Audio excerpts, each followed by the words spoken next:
Salut à tous, on se retrouve aujourd'hui pour parler du Paris Saint-Germain ce samedi 4 mars et on commence tout d'abord avec le programme pour cette fin de semaine côté PSG. Donc il reste plus que 2 jours, aujourd'hui et demain. Donc aujourd'hui, jour de match, le Paris Saint-Germain reçoit ce soir l'équipe du FC Nantes. On va en parler là dans quelques instants et demain sera un jour de repos pour préparer le déplacement du côté de Munich. N'oubliez pas que dès lundi, le PSG se rendra à Munich pour arriver 48 heures avant cette rencontre contre le Bayern mercredi soir en Ligue des Champions. Mais nous on va parler tout d'abord du récent, le match ce soir contre le FC Nantes. Donc c'est une affiche de Ligue 1, le PSG reçoit ce soir cette équipe de Nantes. C'est pour le compte, je crois, de la, je ne sais plus combien de journées de Ligue 1, peut-être la 24e journée de Ligue 1. Bref, donc une situation retournée en une du journal L'équipe aujourd'hui, version Paris Saint-Germain. Il y a un petit coup d'œil au classement avant cette rencontre ce soir. Donc le PSG en tête, 60 points, donc 8 points d'avance sur son équipe, sur l'équipe de Marseille qui est actuellement en deuxième. Donc l'équipe de Nantes, 13e du classement. Donc voilà, le PSG doit déjà prendre les 3 points. Le PSG doit gagner ce soir avec la manière pour prendre le plein de confiance avant ce déplacement, j'ai dit, crucial du côté du Bayern Munich mercredi prochain. Donc c'est la victoire ce soir du Paris Saint-Germain. Le PSG aura 63 points. Marseille, 52 points. Il y aura 11 points d'écart entre le premier et le deuxième. Donc voilà, ça sentirait bon quand même, on peut dire, ce championnat de Ligue 1. Donc j'ai dit 24e journée. C'est bien la 26e là qui se joue ce week-end. Donc toujours sur ce PSG Nantes ce soir, on peut voir le groupe de Christophe Galtier, les joueurs convoqués. Donc les joueurs cadres comme Messi, il est bien là, comme Mbappé, il est bien présent, Ramos, il est bien là, Marquinhos, Vitinha, Nuno Mendes, Hugo Ekitike, Mukele ou même Carlos Soler, voilà, ils sont tous présents. Donc à noter quelques absences. On peut voir tout d'abord le communiqué officiel médical de la part du club et ça parle encore de Neymar. Avant, il y a toujours des communiqués médicaux avant les matchs pour savoir qu'ils ne sont pas là. Donc voilà, Neymar en fait partie. Donc Neymar continue sa rééducation. Un point sera fait lundi pour préciser l'évolution. Donc c'est sûr, ce soir qu'il n'est pas là. Neymar. Concernant Achraf Hakimi, après une phase individuelle, Achraf Hakimi reprend l'entraînement avec le groupe aujourd'hui. Et un retour en compétition est prévu la semaine prochaine. Donc retour à l'entraînement aujourd'hui. C'était hier bien sûr. Parce qu'aujourd'hui, il n'y a pas d'entraînement vu qu'il y a un match ce soir. Donc normalement, il devrait reprendre l'entraînement semaine prochaine, Achraf Hakimi. Et concernant Renato Sanchez aussi, qui est blessé. Donc après sa lésion aux ischio-jambiers, il reprendra l'entraînement avec le groupe la semaine prochaine également, Renato. Donc à noter qu'il y aura 2 retours à l'entraînement la semaine prochaine, donc Hakimi et Renato concernant Neymar. On ne sait pas encore quand il reprendra l'entraînement. Toujours sur cette rencontre ce soir, la conférence de presse de Christophe Galtier, c'était hier en début d'après-midi. On va revenir sur tout ce qui a pu être dit. Donc tout d'abord sur le FC Nantes, Galtier il a dit, c'est une équipe capable d'apporter du danger rapidement, une équipe entraînée par un entraîneur qui arrive à transcender son équipe. C'est Comboiré, un ancien coach du PSG qui coach maintenant du côté de Nantes. Bref, nous devrons être très vigilants pour couper les transitions et imposer une intensité. Il a également dit, sur les 2 prochains matchs, Neymar ne sera pas dispo. Ce soir, le prochain match, le match contre le Bayern ne sera pas dispo, c'est Galtier qui l'a dit. Nous sommes satisfaits de notre dernier match, l'absence de Neymar n'est pas anodine, c'est préjudiciable pour nous. Toujours avec Christophe Galtier, je pense que Neymar sera forfait contre le Bayern, il a dit ça en haut. On reviendra sur Neymar tout à l'heure avec son forfait contre le Bayern, bref. Donc toujours avec Galtier. Donc Achraf Hakimi s'est entraîné il y a 48 heures en individuel à cause d'une blessure de la Coupe du Monde. Demain, il va s'entraîner. J'espère que lundi, il pourra s'entraîner avec le groupe pour être dispo contre le Bayern. Donc en gros, on ne sait pas s'il sera dispo ou non pour ce match contre le Bayern. Une chose qui est sûre, c'est ce soir. Il n'est pas là, Achraf Hakimi. On va parler aussi tout à l'heure d'Achraf Hakimi par rapport aussi à ce qui lui est accusé actuellement. Toujours avec Galtier, il est important de mettre une équipe compétitive pour enchaîner une 3e victoire. Il n'y a pas la possibilité de faire beaucoup de turnover avec les suspensions et les blessures. Donc en gros, ce soir, il mettra les meilleurs joueurs, les joueurs disponibles, pas blessés dans le 11 de départ. Pour cette rencontre. Toujours avec Galtier, donc les joueurs sont sérieux et studieux pour la préparation de ce match ce soir.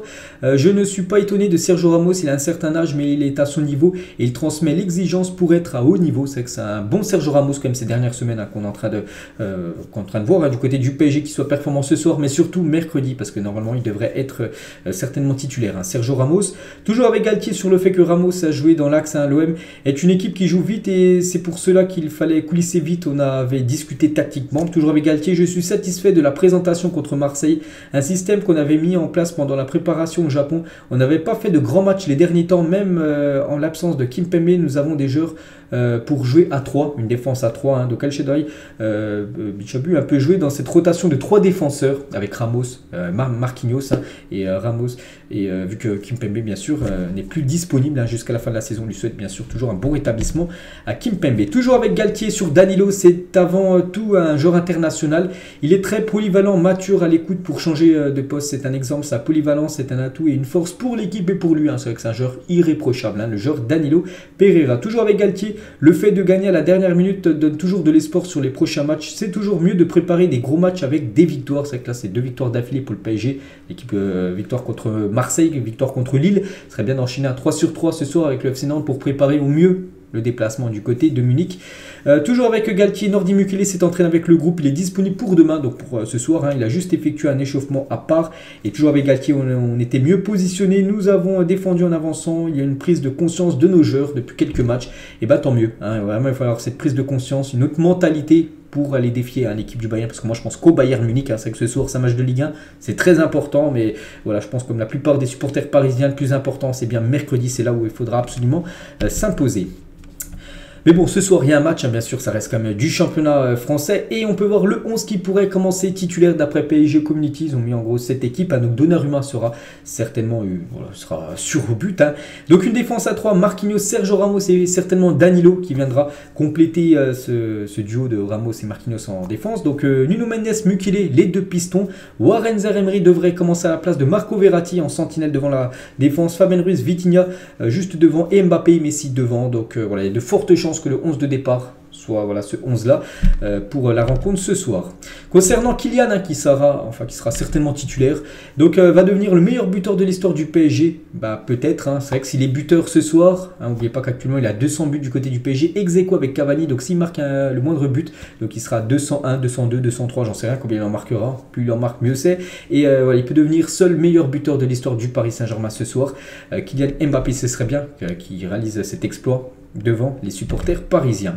Côté adversaire, l'équipe de Nantes, hein, il y a juste, tiens à noter que 4 absences, donc Quentin Merlin, Charles Traoré, Andy Delors, qui avait marqué un doublé lors du dernier match de Coupe de France contre l'équipe de Lens, n'est pas là, et Sébastien Corchat, ces 4-là sont forfaits d'après un communiqué hein, de la part du FC Nantes. Voilà ce qu'il va dire à Nantes, Paris Saint-Germain. On va parler cette fois-ci du match contre le Bayern. Hein, côté Munich, donc Thomas Müller, il a dit nous abordons le match contre le PSG avec beaucoup de confiance et d'optimisme. C'est vrai que c'est ce qui se ressent actuellement du côté du Bayern, que pour eux, vraiment, ils ont beaucoup de confiance hein, pour le match retour. Hein, lui, il a dit ça, Thomas Müller. Même le président du Bayern, je l'avais dit il y a quelques jours, là, que lui aussi, hein, pour lui, c'était quasiment sûr que son équipe allait être qualifiée pour l'écart. Donc maintenant, c'est au Paris Saint-Germain déjà d'entendre hein, voilà ce qu'ils disent. Et ça va certainement surmotiver les joueurs parisiens d'essayer de battre et surtout d'éliminer hein, cette équipe allemande chez elle. Et concernant ce match, on a parlé voilà, tout à l'heure que c'est officiel, un Neymar est forfait contre le Bayern Munich. Donc on le pensait, on le redoutait et puis voilà, c'est bien officiel. Hein, Galtier l'a mis en conférence de presse tout à l'heure. Donc voilà, le PSG devra faire sans Neymar lors de cette confrontation du côté du Bayern. On va parler cette fois-ci d'une affaire qu'on parle beaucoup, l'affaire Achraf Hakimi. Rien à voir avec le football. Ça va voir plutôt extra sportif on va dire, et Hakimi mise en examen pour viol. Donc il est placé sous contrôle judiciaire actuellement, Achraf Hakimi, donc il ne sera pas là ce soir. Donc pour le PSG c'est parce qu'il est blessé, après c'est peut-être parce que je sais pas, il a peut-être des problèmes avec la justice, peut-être pour ça qu'il n'est pas là ce soir. Mais bon, d'après le PSG c'est parce qu'il est toujours il est incertain, enfin il a une blessure en gros, c'est pour ça qu'il n'a pas pu jouer ce match ce soir. Mais voilà, on va revenir déjà sur ce qui lui est accusé hein. Donc une mise en examen c'est quoi? Parce que ça ne veut pas dire qu'il est coupable hein. Donc la mise en examen désigne toute personne à l'encontre de laquelle il existe des indices graves ou concordants rendant vraisemblable qu'elle a pu participer comme auteur ou complice à la commission d'une infraction. Voici la définition d'une mise en examen. Donc il peut être innocent, hein, il peut être mis en examen, ce qui est obligé d'être fait après qu'une personne soit accusée de viol. Donc après, c'est soit il est coupable, soit il est innocent. Donc pour l'instant, on ne sait pas. Hein. Moi, le juge vous relaye les infos qu'on peut voir bien sûr sur les réseaux sociaux et dans la presse. Hein. Donc le contrôle judiciaire ne mentionne aucune interdiction de quitter le territoire. Donc il pourra donc se rendre en Allemagne pour disputer la rencontre Bayern-PSG, bien sûr s'il est dispo à jouer, hein, parce qu'actuellement il est blessé d'après le PSG. Donc voilà, s'il est apte à jouer, et il pourra bien sûr se rendre en Allemagne. Hein. En gros, il n'a pas d'interdiction de quitter la France, hein, Achraf Hakimi.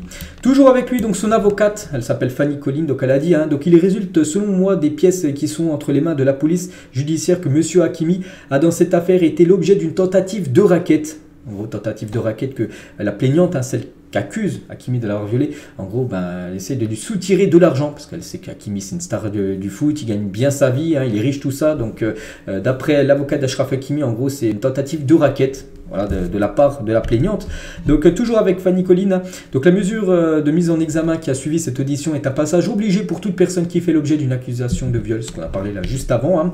La dénonciatrice, donc celle qui accuse Hakimi, hein, a refusé de porter plainte, a refusé de se soumettre au moindre examen médical ou psychologique et a refusé d'être confrontée à Achraf Hakimi, alors pourtant que l'accusation ne repose exclusivement que sur ses propos. C'est vrai que pour l'instant c'est parole contre parole, hein, c'est elle qui dit ça, mais elle ne veut pas faire par exemple des tests médicaux pour voir vraiment si elle a été par exemple je sais pas violée d'Achraf Hakimi. Est-ce qu'on va retrouver l'ADN d'Hakimi sur cette personne? Elle veut pas faire ces tests là, donc c'est vrai que ça sent tout simplement ce qu'elle dit, hein, une tentative de racket, essayer de prendre de l'argent. Bon, après moi c'est ce que je ressens, hein. Après voilà, on verra ce que l'enquête bien sûr sera décidée là, voilà, ce qui sera dit dans les prochains jours. Donc voilà ce qu'il y a à dire, hein, sur Achraf Hakimi. Concernant Achraf Hakimi, parce que ça le concerne aussi, parce que sa sélection du Maroc va jouer contre le Brésil. Il y aura un Brésil-Maroc, hein, qui est prévu le 25 mars prochain. Ce sera un match amical du côté de Tanger. Et on peut voir les joueurs brésiliens convoqués, un joueur. Donc Marquinhos, le défenseur du Paris Saint-Germain, est bien dedans. Donc Neymar, qui est forfait avec le PSG, il est bien sûr aussi forfait avec la sélection brésilienne pour ce match amical contre le Maroc. Et côté Argentine, les nouveaux champions du monde. Donc à noter que Messi est bien dedans. Léo Messi disputera les deux matchs. Là, il y a un match contre le Panama et contre une autre équipe que je me souviens plus qui c'est. Donc voilà, cette longue liste des joueurs argentins. Donc Messi est bien dedans. Il y a aussi un joueur, les gars, qui est un joueur du PSG prêté actuellement à l'équipe de la Juventus, c'est Paredes. Et la Juventus ne devrait pas lever l'option d'achat de 22 millions d'euros pour signer Leandro Paredes. Pas encore de décision, mais Paredes pourrait revenir au PSG en fin de saison. Après, est-ce que le PSG le gardera? Est-ce que le PSG le vendra? Est-ce que le PSG le prêtera de nouveau? Je ne sais pas, mais voilà. La Juventus ne va pas lever l'option d'achat de 22 millions d'euros, hein, donc il reviendra du côté du club parisien en fin de saison. Concernant Messi, donc le PSG sortira prochainement une interview de Lionel Messi.